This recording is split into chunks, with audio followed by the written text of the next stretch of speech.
देखिए, मैं बहुत स्पष्ट मानता हूं और नीम अफजल साहब ने चूंकि सवाल किया कि ये जो बहस होती है वो भाजपा के गठबंधन पे क्यों नहीं होती है।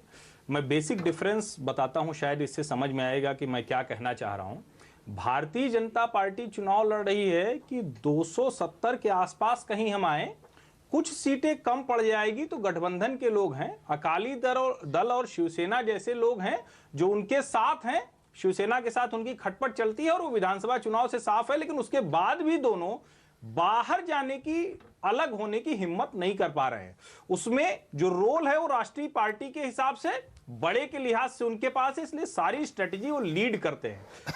जब कांग्रेस पार्टी की बात आती है तो वो भी जब लीड करती हुई दिखती है तो क्षेत्रीय दलों की चिंता बढ़ती है। और मैं बार बार कहता हूं कि जो राष्ट्रीय राजनीति है उसमें राष्ट्रीय पार्टियों का, चाहे वो भारतीय जनता पार्टी कल को इतनी कमजोर होगी या कांग्रेस इतनी कमजोर है, दोनों का होना राष्ट्र के लिए जो पॉलिसी होती है उसके लिए दिक्कत की है, क्योंकि रीजनल पार्टीज की पॉलिसी एकदम अलग होती है। मैं ये नहीं कहता हूं कि वो गलत होती है, उनके अपने हित होते हैं, राज्य के हित होते हैं, उसके इसीलिए जरूरी है कि राष्ट्रीय पार्टियों का महत्व बना रहे, इसीलिए जरूरी है कि कांग्रेस लीड करती दिखे तो सही।